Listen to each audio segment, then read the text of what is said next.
So you can address them to either Dr. Finkelstein or to Sherrie, if you like, or both. West of the Rockies, you're on Coast to Coast. Hi there. Hi there, George. How are you today? Good, sir. Thanks. This is Harry listening to you from north of Seattle on the great KGMI 790. Hello there, Harry. I must say, it's remarkable to listen to your broadcast tonight, and I'm sure all of our listeners are really piqued on this. And it ties in with me because I've lost a brother due to suicide. And yeah, and it's really tough now to get over it because it's over a year now. But it's sorry really, to hear that. Oh, yes, very much so. But it's not just for me; it's for every single one of us that have to go through it together as a collective experience. Mm-hmm. But because of the fact that I know there's so many more people that would like to have the opportunity to talk, I'll keep mine brief. And, George, I would like to make a prediction, though. One of these days you will interview me. All right, good. Yeah, and this is my fourth time getting to actually talk to you, so I even feel it more of a privilege because I also know for who I am that the bigger picture is telling me, Harry, there's a lot more for you to do there, my brother. And I'm like, yep, I do understand that. And just like what's going on tonight with you, Sherrie, in regards to if nobody would ever know you or that you're doing this and we were able to meet you on the street, face to face, and you started talking to us, your voice is there, and it almost kind of tells us to our soul that, there is more going on. Thank you. I'd like to ask you, do you feel that in yourself that it is the bigger picture, the higher consciousness, God, yes, telling us that it is the time, it's come for us to know the veil is being lifted? Yes, absolutely. We've been saying that at the press release today. This is not about Marilyn Monroe. This might be temporarily about Marilyn Monroe just to get kind of like the gift wrapping on the present. I think that the fact it's just an awareness, it's just a tool, it's just a spokesperson, the way Pamela Anderson speaks for PETA or, Marilyn, and the fact that I've acknowledged my suicide and I acknowledge the karma that has come with it. And I sort of feel like if I make a deal with God that this is a fair trade, I completely am willingly to sacrifice myself on the tracks to let the world know that not just suicide, but this is really about that too, but about race hate and religious hate. It's absolutely pointless. You will come back and make the same mistakes. I almost killed myself again several times in this life. And the thing is that I've got to reach out to these people and let them know, hang on, find a way. Like, it's just pointless. You'll come back and do it again. You'll come back and feel everything you felt and everything you've caused. Sherrie, did she talk much about Joe DiMaggio? Did she or did I under regression? Well, how about you under regression? I keep thinking you are her. Yeah, Joe, I believe that I confirmed that there was going to be a marrying, but I said that we were going to Hawaii to get married privately and have a party later. You were going to get married again, you mean? Yes, to Joe DiMaggio. I did say that under regression, and it's stuff I didn't even know beforehand about going to Hawaii. I had no idea he was popular there or he goes there as Sherrie, and I predicted, like I said, that under regression. Joe, he became very lovely near the end, what I remember and what I regressed on. But when I regressed on the earlier times, he was a tyrant. He was an Italian male. I mean, he was a popular man's man, and he wanted to be the boss, and it makes sense. And you didn't want him to be? Yeah, I did want him to be. I really did. I feel attracted to that. I like that kind of man, but the thing is that it doesn't work with her ambitious career. She was extremely ambitious. Sure was. It didn't work. Wild Card Line, welcome to Coast to Coast. Hi there. Hello, George. Yeah. Hello, Dr. Finkelstein and Sherrie. Hi. I wondered if any of you had heard of the housekeeper, Marilyn Monroe's housekeeper, had made a statement to the investigative journalist Anthony Summer in 1984 that she did lie to the press and to the police, and that she came back a year before she died and said she invented the whole thing, that Marilyn was actually removed from her apartment, her bungalow, at 2 o'clock in the morning, and that she was alive when she was removed, and then was brought back at 4 o'clock in the morning, and that Bobby Kennedy was somehow involved. The ambulance driver confirmed what the housekeeper said. It was all written up in a book in 1984. I forgot the name of the book. It was by Anthony Summer, famous investigative journalist. Also, I wanted to know if you were, when you're under regression, if you were touching on the Akashic record, if you were tapping into that. And also, I wanted to know how to get in touch with Dr. Finkelstein, because I have a feeling that I'm reincarnation of Beethoven's first student. That's interesting. Oh, that's so exciting. All right, who wants to handle the question about the maid? Do you want to do that, Sherrie? Sure. I feel that I regressed and Bobby was there later, and yes, there was a cover-up in the sense gathering anything that would be incriminating to the president and to Bobby. That's a fact. I believe they were there, and they were there late, and I believe they were there between 12:30 and 2:30 in the morning. But Marilyn was gone, as far as I'm concerned. What I regressed on, she was gone quite early in the evening, 9, 10 at the latest. Not even that. It was earlier. I regressed onto the fact that it was earlier because the pills were ongoing, and I've mentioned that people don't realize Marilyn lost weight. It was bad timing. She wished for it hard enough, and it's a case of when you wish for something enough, you'll get it. And she actually took a mixture of pills that they didn't combine well. So there was actually an allergic reaction as well as weight loss, and the fact that she just didn't care anymore, just rage. And Doctor, do you want to give out an email address, or can they get that from your website? Sure. It's A. Finkelstein, F, as in Frank, INKELS, as in Sam, TIN, at pastlives.com. EIN. I think we can't hear you. Yeah, we got it. At pastlives.com? Right. Okay, very good. Then Summer's book, I guess, was called Goddess, The Secret Lives of Marilyn Monroe. And yours, Marilyn Monroe Returns, is available now, Doctor? Yes, it's available. It was released by Hampton Roads Publishing Company in May this year, and it should be in most bookstores. If not, it can be ordered, and it's available directly from the publisher as well. All right, let's go east of the Rockies. Welcome to the program. You're on Coast to Coast. Hi there. Hi, this is Jeannie from Milwaukee. Hello, Jeannie. Go ahead. Hi, George. We've corresponded, and I've often thought I never will call. It's too hard. But this is one topic that I had to call. And hello, Good. Sherrie. Hello, Dr. Finkelstein. I'm a Marilyn Monroe scholar, a poet, psychic empath, and I also specialize in past life recovery. And hearing Sherrie, I just got goosebumps. And I just really feel confirmation of this, and it's very delightful to encounter you over the phone tonight. Thank you. Yes, and you too. Actually, your voice feels very almost familiar to me. Well, perhaps Dr. Finkelstein would like to talk with me because there's some things that privately I could say.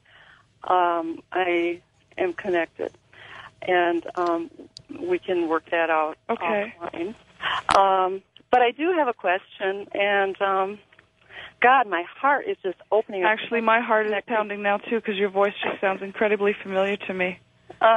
Geez. Well, you should hear the poem. I have a whole collection of poetry on Marilyn Monroe. Mm-hmm. Marilyn, dear, you were the mother of us all, mother of a generation, mother of the sexual revolution, the cosmic tease with a touch of sleaze. How about a question there, Jeannie? Okay, question. I believe that Marilyn Monroe had gotten pregnant and had an abortion shortly before her death, and that it's very possible it was Bobby Kennedy's child, and that afterwards she was in the throes of postpartum depression, and that this contributed to her feeling suicidal and desperate, and that it's documented that there were numerous calls to the Justice Department to reach Bobby, and he cut her off from communication. In your regression, did you look into this possibility at all, that there was a pregnancy and a possible abortion? Yeah, we did actually. We didn't see an abortion. We saw spontaneous abortion, and we did talk about a pregnancy that lasted about 7 weeks. And we did talk about the fact that there was a time that I even falsely told Jack Kennedy that I was pregnant. But as far as being pregnant to Bobby Kennedy, I didn't see that. But the thing is that sometimes when I'm not asked the things and I'm told, I have selective amnesia at the time, so I'm completely numb and only hear what doctor asks me. So if he doesn't address that, and if he addresses something else, then I give an answer on that. And even if my thoughts are racing, it's so frontal, like small, like a third eye type of thing that I can't let my mind doesn't wander. He doesn't let me think of things. So, but I imagine that there's more regressions to come, which I actually dread. Why? Because it's a physical thing as well as a mentally taxing, emotionally taxing. I mean, I don't want to scare anyone from regressions because perhaps it wouldn't even come close to what I did because he took me to the deepest level that anyone can go. It is like a truth serum. You're just sitting there like a zombie, and you're answering to, you don't even know what you're going to answer. It just pops out. Were the sessions here in L.A., or did the doctor go to Canada? The doctor came to Canada. Okay. Doctor, when you had her in a regression, what were some of the most compelling, startling things that she told you that just made you go, oh, my, oh, my?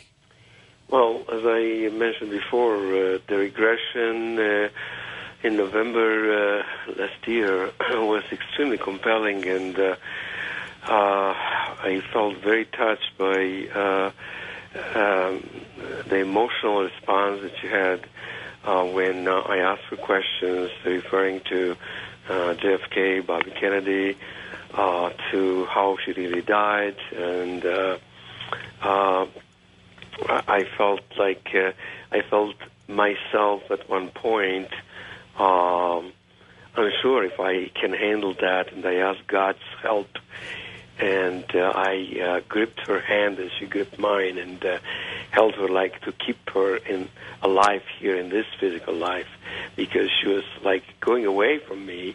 As a matter of fact, after the regression, she said herself, I don't know how I didn't die during that, but to reassure people that listen to this, in 30 years, I had many regressions that were very emotional, but I would say in very few instances I can count them on the fingers of one hand. Somebody would be at that point that almost going out of its body and dying in my hands. That didn't happen. Most of the experiences were easy for most people, so they shouldn't be frightened to go into a past life regression. On the contrary, they can be liberated of demons. Sherrie, let me ask you, you're in Los Angeles now. When you, either drive around or walk around, are there sites and areas that just bring back some of your thoughts and memory? Yeah, we came in last night around 7 or 8, and it was very trafficky. And we drove through a certain area near Los Angeles, and a hospital and streets like, I don't know why, Franklin, Vermont, Oakwood, there were certain areas. I just felt like I had walked down them. And then when we were coming near the beach, I said, but it was funny because it didn't go to Marilyn days. It went to Norma Jean Day's childhood, and it was very sad. I didn't feel... It wasn't a glamorous thing. I remember walking to the beach and having snacks, and I felt like the childhood thing was what was. But I had to stop myself because I'm the type of person that if I start crying, my eyes swell, and I knew that I had all this stuff for today, so I just blocked it out. I didn't even really look. I was just sitting in the car, and I had the dog with me, and I was just petting him. I wasn't really looking around, so I haven't really sightseen yet at all. But I'm very anxious to. I'm curious to what I'm going to feel. Probably hasn't changed too much. I believe it hasn't. And some of the palm trees and some of the houses, it hasn't changed. There's certain things that, yes, obviously, roads and highways as we were approaching, but I thought, oh, my God, like this is just, it felt so right. And I can't wait to see some of the stores and streets, and I'm expecting to find the houses by myself. The house she died in is still there, I'm told. Well, yeah. For sure. You're going to go see that? I am. I'm going to brace myself, and I guess we should document it on camera. Oh, absolutely. Wildcard line, you're on the air with us. Hi there. Hi, this is Vince from Salem, Oregon. Hey, Vince. Go ahead, sir. I had several questions that came to mind, but I'm going to condense it into possibly two. For those of us who aren't lucky enough to have lived a life as a famous person. It seems like she had a very, distinct triggers, like she's Marilyn Monroe. For other people who, want to access that, I mean, is there clues that might lead us to maybe what kind of lives we've lived before in this life? That's a good question, and that would be for you, Doctor. Yes. And here, I'm glad that this question was asked, because in addition to past life regressions, which are the most compelling, especially if a person reaches a somnambulistic state in which you can eliminate through selective amnesia suggestion anything that could be leading on, there are other signs like biometrics, as I mentioned before. A person looks like, not like a clone because they're different genetic parents, but it's something constant that remains from one lifetime to the next, like the bone architecture of the face, hands, feet, body build, voice pattern, the hairline, the forehead, and linguistics, handwriting, and many other indications that you can follow, which I did with Sherrie Lee Laird. And they proved to be very rewarding because there's a lot of similarity in all this.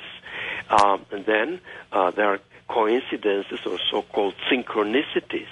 And one of the most compelling is that Sherrie first contacted me when she was 35-year-old, going on 36, the age Marilyn Monroe died. Sure. Indicating psychological pressure. Right. She was getting close to that time period. Yeah, she was about to resolve that dilemma before a similar fate ensued. She told me of 2 previous suicide attempts. Most important, Kezia proved as the reincarnation of Gladys Monroe Baker, Marilyn's mother, and born exactly 9 months after Gladys' death. Another very interesting coincidence. Ted Jordan, a Hollywood actor that wrote a controversial book on his life with Marilyn Monroe, his love affair when they were very young. I befriended him unbeknownst to me that he had a love affair with Norma Jean. Then the astrological life experiences like Marilyn. All right, stay with us, Doctor. We're going to take this quick break, and we're going to come back with you and with Sherrie and final phone calls on Coast to Coast AM. Well, it's time for our shout-out to all of you listening on your favorite radio stations across North America. Hello to you, those of you StreamLink members. Hi to you, and those first-time StreamLink members who are trying out StreamLink on the free weekend. Hello to you, Coast Riders, part of the StreamLink chat rooms. Appreciate all that you do. And then the various chat rooms throughout the country, nighthawkzone.com folks, Imaginative Worlds, the Sorcery IRC folks, Fantastic Forum Pirates. There's a group in Dallas listening on KLIF. You have your little Sunday chat. Hi to all of you, National Radio Club, Into Infinity Group, all of you. Hi, special hello. Keep on trucking.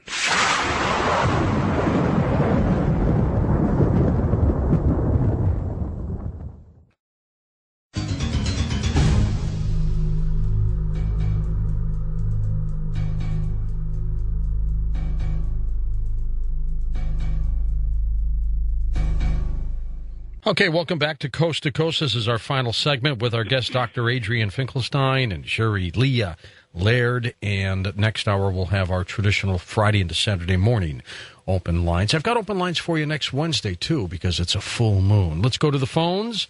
Let's go to our international line. You're on Coast to Coast. Where are you calling from? Calling from Iraq. Iraq? Yes, sir. Oh, are you a soldier out there? Yeah, I'm stationed over here. Well, be safe. Hello to all our other fighting men and women out there, and thanks for calling. All right.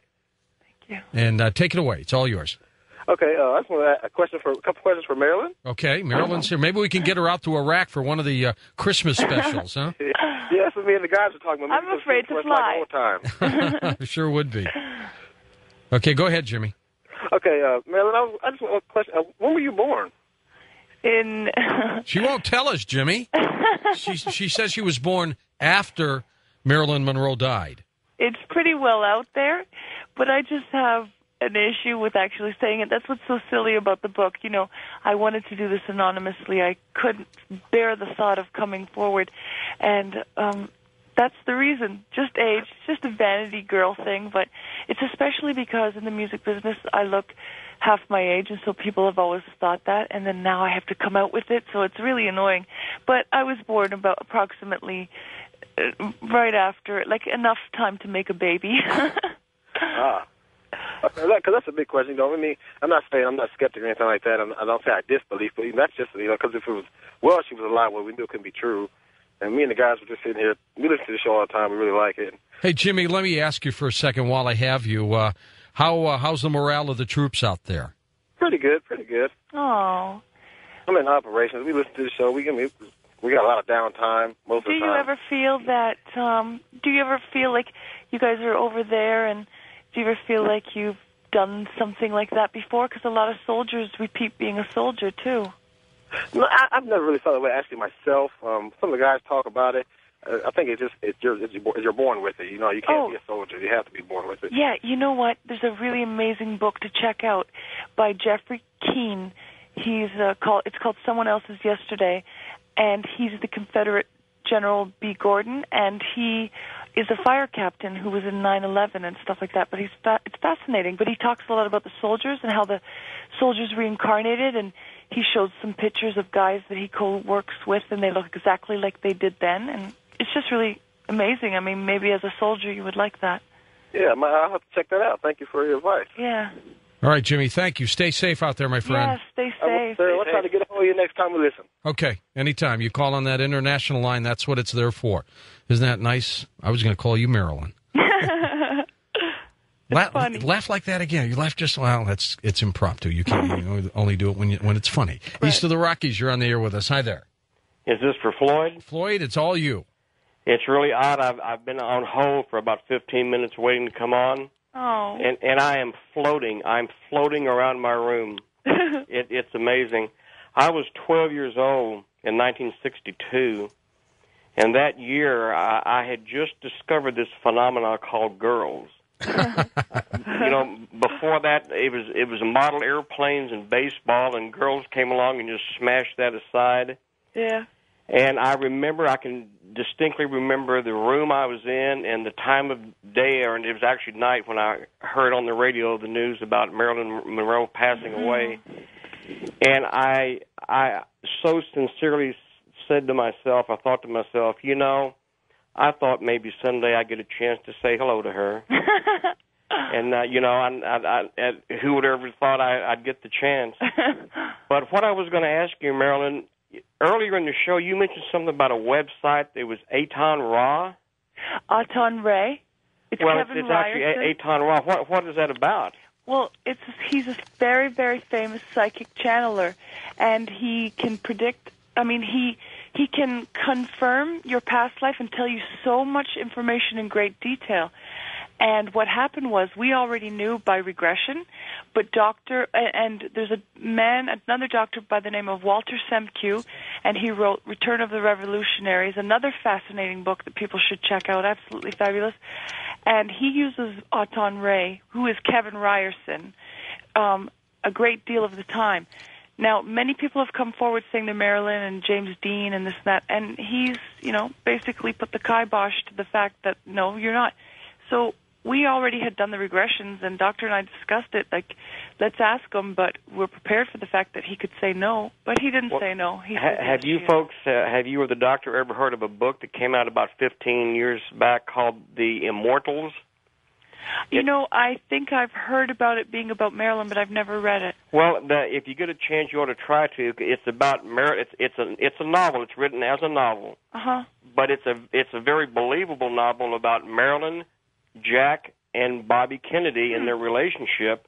And I always felt when I read that book that actually the person who wrote it knew what was actually going on, but he wrote it as a novel to play it safe so he could say, well, it was just a novel. It didn't really happen that way. I feel like that about a lot of the books about Marilyn. I can feel and tell from my own knowledge what's true and what's not true, but there are things that I do see that are they're trying to pretend it's jokes, and it's really sounds very right. All I can say is, George, did you think you or I either one would ever get the chance to say hi to Marilyn? I know. What a gift, huh? Yeah, I recorded this, and I'll play it over a lot. Great. Thanks, Floyd. That's so nice. Appreciate Floyd, you being on the program. Here's a quick trick question for you, Sherrie. What was Marilyn's favorite color? You know, people are saying that, I don't know if they're saying it's black or red, but I'll just tell you that mine is just black and red. Okay, so and I think hers was green. And do you know where she was interred, buried, put in? Do I know where she was put in? What she was put in? She was in a green dress, I believe. Chartreuse, I think. Chartreuse, is that a color? Yeah. Oh, no. And she's interred at Westwood, by the way. Yes, and you know what? One of my omen dreams that I had when I was 18, I was dreaming that I was on a bed with just white sheets, and I was there, and I was Marilyn Monroe, and I was in a mall, and I wonder why people were walking past me and not saying hello, and why they didn't recognize me. I'm Marilyn Monroe. But when I was a child, I woke up with a fright, and I was terrified, and I was thinking, this is horrible, and I was sweating, and I knew it was connected to something bad, not something good. It wasn't like, oh, this is wonderful. This was a horrible feeling. However, the ironic thing is, the mall that I was in the dream, and it still exists, is called Westwood Mall. And only later, 10 years later, did I find out she's buried in Westwood Cemetery. So I used to have things like that constantly. It was omens and signals and confirmations. And doctor will tell you with reincarnation, those things are the things that happen a lot. And you just relive a lot of things, and there's one very and interesting names. fact that we didn't mention, because I can't hear you, doctor. Yeah, he's on your same somebody line. Somebody asked me about signs, how to recognize, like we did in your case, Sherrie, that you were Marilyn Monroe before. Somebody else wanted to find out about himself, what he was before, so I started saying something about similarities, like biometrics and past life regression and coincidences or synchronicities. And one of them that was very striking was about Tony Curtis, because Tony Curtis was not considered to have had a romantic affair with Marilyn Monroe. At least it wasn't in public record. However, under hypnosis, Sherrie revealed that in November 2005 that she had a love affair with him, and only in January this year, Tony Curtis, that didn't know about this regression, doesn't know us, he confirmed that he indeed had a love affair with Marilyn Monroe, and that was published in the Esquire magazine of January this year. So it's very nobody believes him, but I do. Coincidence. First-time caller line, you're on the air with us. Hi there. Hello. Yes. First-time caller. Hello. What, are you there? No. Too bad. She probably waited so long and she just didn't jump. Oh, well, that happens. Next up, let's go west of the Rockies. You're on Coast to Coast. Hi there. Hello? Hello? Yeah, go ahead, please. And turn your radio down. Turn my radio down? Yes, sir. You're going to get that feedback. All right. How do I sound now? Good. Perfect. Okay. I was wanting to ask a couple questions to help deduce. A lot of people say that I remind them so much of John Lennon, and I was born just a little over a year after he was. My name's Sean. My mom had, for some reason, the name me Sean. That's also the name of his son. Yeah. Yeah, and people say I have weird mannerisms just like him. I play the piano constantly. I'm constantly writing music, and this has been since I was a child. And I got a group of friends that are extremely close to me, just like he had friends extremely close. And I'm even attracted to Asian women, which is kind of crazy, but I guess that would be part of it. You should find out, because there are ways to find out, and definitely bring you closer to that, to you acknowledging it. And you know what?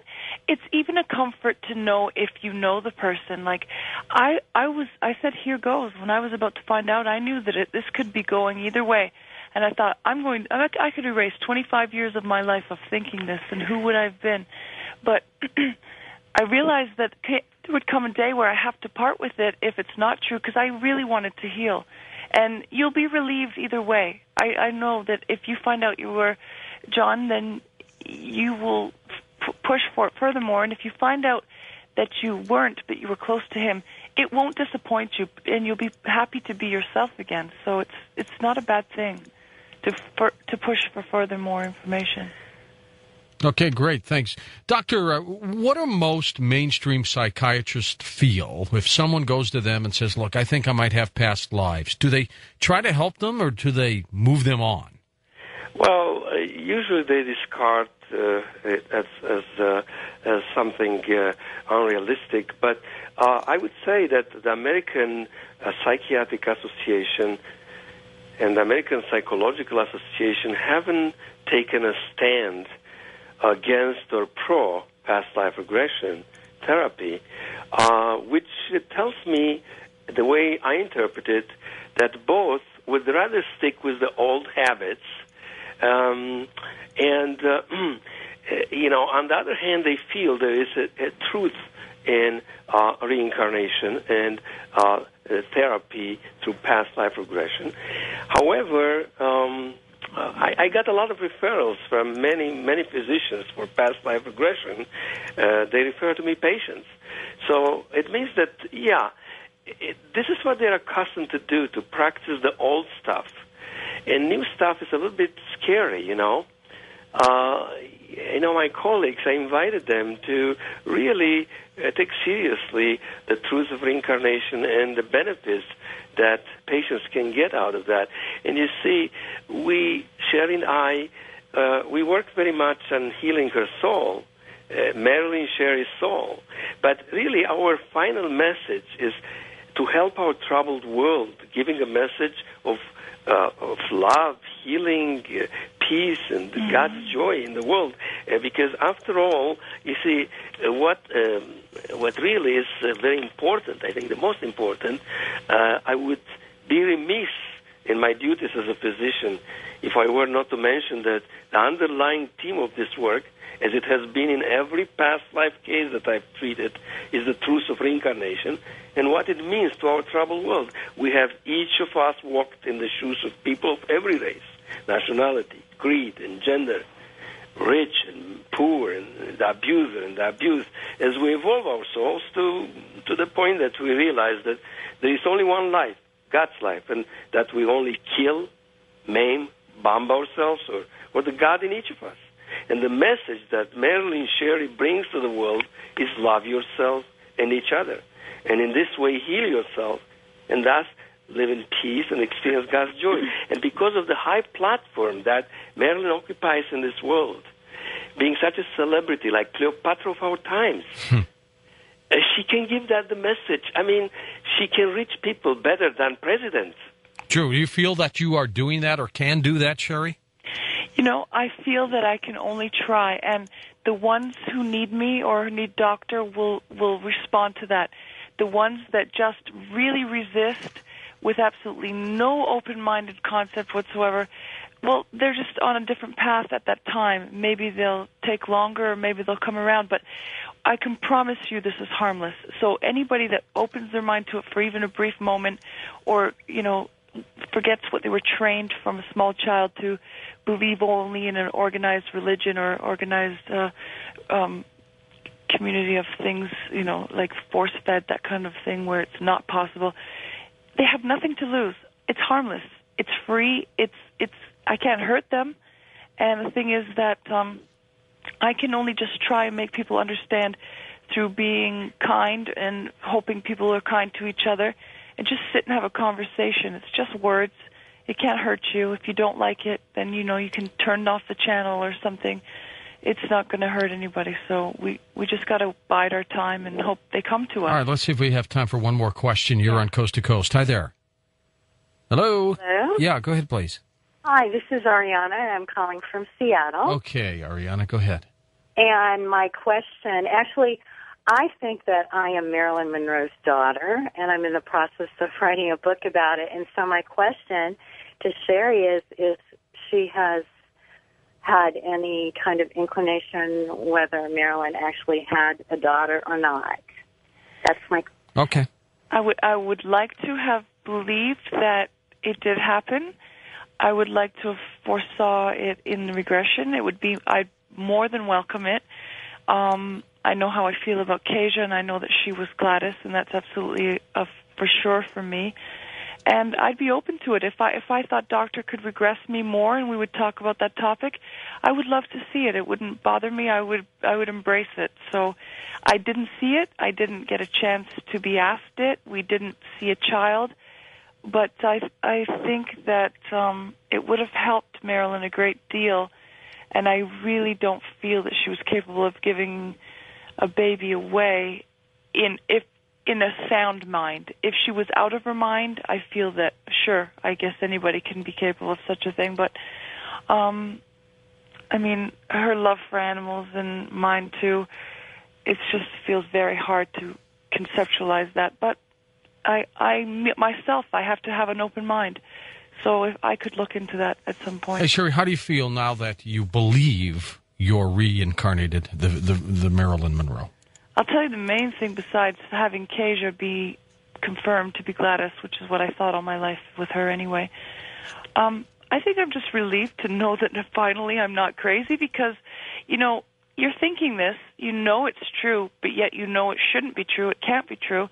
And it keeps forcing itself into your face, and yet you just really want it to leave you alone. So it's alleviated some of the hatred I felt for that experience and how badly I wanted it to go away. And I feel like I'm just relenting in the fact that this is silly for me to think this is about Marilyn Monroe. She's already had enough fame to last several lifetimes. This is about you now. No, this is not about me. This is bigger than Marilyn Monroe, bigger than Sherrie. Huh. Well, good for you. Hey, Sherrie, thank you. And Doctor, thank you as well. Thank you. Good luck with everything both of you are doing. And I love Dr. Turi, by the way. I'm a great believer in him. Okay, thank you. She does sound like her. She laughs like her. I'll tell you that. Well, we've got 2 hours of open lines to go. I'm going to open up a special hotline because we're going back into time, your time. I'll tell you about that when we come back. I'm George Noory, and get ready. This is Coast to Coast AM.